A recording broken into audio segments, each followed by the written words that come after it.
Welcome! I go by the name of Charlemagne the God, the Prince of pissing people off, the ruler of rubbing you the wrong way, the architect of aggravation. That's me. Let's get to proceeding this evening. Welcome to our struggle. More like your struggle, but it's the Hip Hop Wide Struggle Awards. I think Diddy and Drake got to be a top contender for that. You know, the 0 to 100 beat.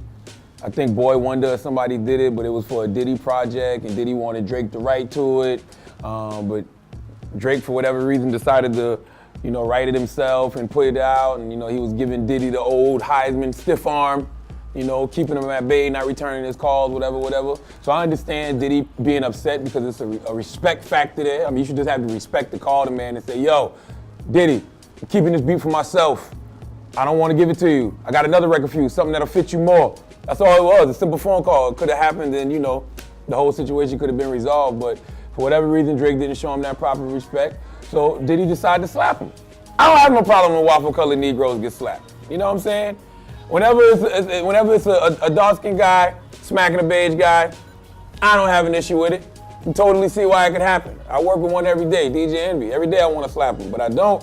Let's be real, Diddy's rap career is struggling, okay?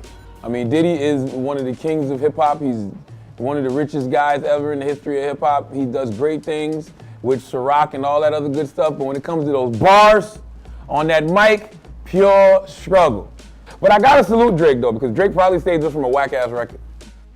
Iggy has to learn how to just roll with the punches. Don't take everything too serious.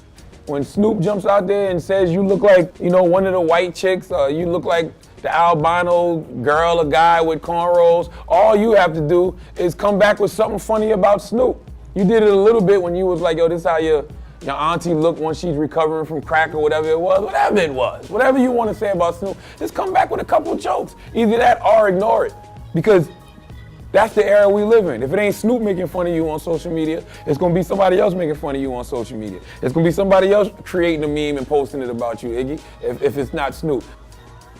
I don't knock her, because I'm the type of person I like to give my opinion about things too, but I'm not an artist. I'm a radio personality, TV personality, a cultural critic.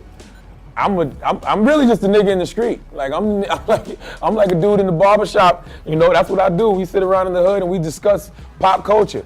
You can't do that, Ms. Banks. You're an artist, and the producers and artists you offend, that's your business. It's like you selling crack where you rest at.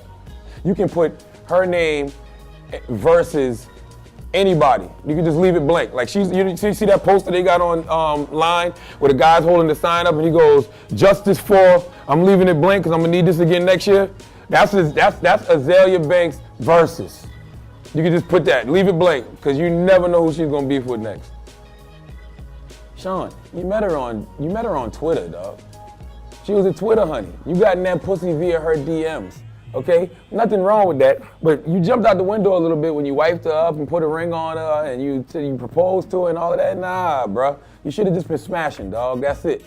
But the best thing to come out of that struggle is I don't fuck with you. God wanted you to get in that girl's DMs, have sex with her so she could dump you and leave you for another guy and for you to make that record. I don't fuck with you. But that shit was some thought shit she did, though. That was some real thought shit. Like, you can't, be involved with a guy, break up with him. The next thing you know, you engaged to like your best friend, whatever. I can't remember the exact scenario, but she's engaged or married to some dude. She's married to some dude who she was always friends with, and like that probably was the dude whose shoulder she was crying on. And next thing you know, he had his dick in her mouth. Now they married. Like, that was some thought shit Naya Rivera did. Y'all under the same label, and just because you're under the same label don't mean that y'all gotta be friends. It could just be all business, which is cool too. But I mean, the way that it's presented to us is that, they're a family and, they got love for each other. So for Meek just to jump on Twitter and be like, fuck you, Wale, you always been a hater, I didn't understand that. Especially when I see Wale repping MMG all the time or telling people go get your album or whatever. And it's really because Wale didn't post your album cover or didn't tweet about your release date. I don't even remember what the beef was over now, but whatever it was petty, man. And Meek is definitely better than that. T.I. versus Floyd Mayweather, I can't call that a struggle beef, bro. That was one of the realest shit ever. T.I. is one of my favorite rappers for a number of reasons. I mean, all his albums from I'm Serious all the way up the paper trail. Classic material. But his legacy is a lot of things that he does off the mic. And this right here is just another reason why you got to love Clifford Harris.